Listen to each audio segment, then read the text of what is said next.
Sur le plan intellectuel, moral, il va très bien, il est très serein et très optimiste.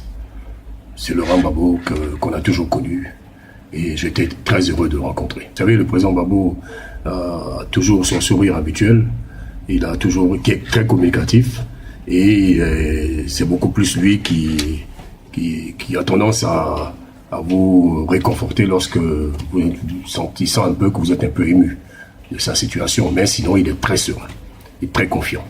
Je crois que le président Gbagbo n'a vraiment, je le dis avec profonde certitude, comme vous croyez, il n'a aucune haine dans le cœur. Il n'a aucun esprit de revanche. Je crois que son seul souci, comme je le dis, c'est l'intérêt de la Côte d'Ivoire. Et je crois que le président Gbagbo viendrait ici, il tendrait la main à tous ses adversaires politiques, et puis il les inviterait, comme si c'est la philosophie politique, ou asseyons-nous, discutons, asseyons-nous, parlons, sur l'objectif de parler de la Côte d'Ivoire, dans l'intérêt de la Côte d'Ivoire.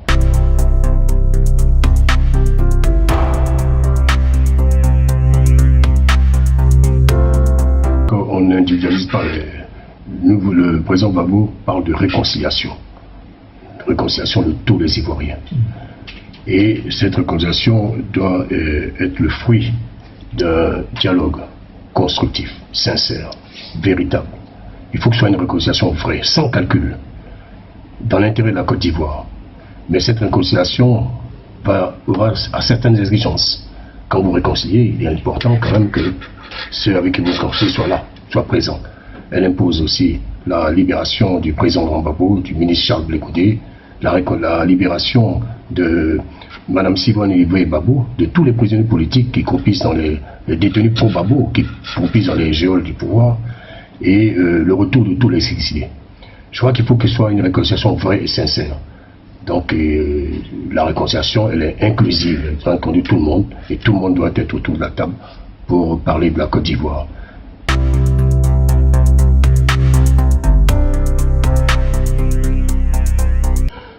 Quand il parle du FPI, il parle du président Sangaré qui assure son intérim, puisqu'il n'a pas parlé d'autres personnes, on n'a évoqué aucune autre personne, il s'agit du président Sangaré.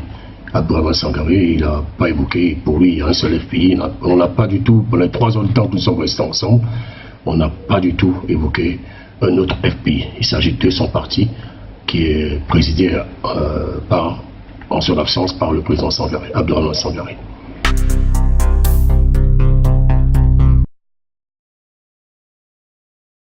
Je suis chirurgien urologue au CHU de Cocody. J'ai été membre du bureau politique du PDC-RDA et par la suite j'ai quitté le PDC-RDA. J'ai été membre fondateur du RPP avec le président Fologo et où je suis premier vice-président, et j'ai fait partie du gouvernement du président Laurent Gbagbo, le dernier gouvernement du président Laurent Gbagbo, et en qualité de secrétaire d'État chargé de la sécurité sociale. Et depuis 6 mois, j'ai été désigné pour être le président de cette plateforme Ensemble pour la démocratie et la souveraineté. Après la crise post-électorale, j'ai été, à l'instar de certains membres du gouvernement du président Gbagbo, j'ai été arrêté, et avec le Premier ministre Akembo, d'autres ministres, j'avais été arrêté, j'ai été déporté dans une prison dans le nord du pays, à Boundiali, où j'ai passé quelques mois. Et je suis passé aux assises, j'ai été condamné pour atteinte à la sûreté de l'État pour 2 ans. 2 ans avec sursis. Voilà, donc c'est une épreuve que j'ai vécue avec beaucoup de sérénité aussi, parce que je crois que ça fait partie de la vie. Les épreuves font partie de la vie et je les assume.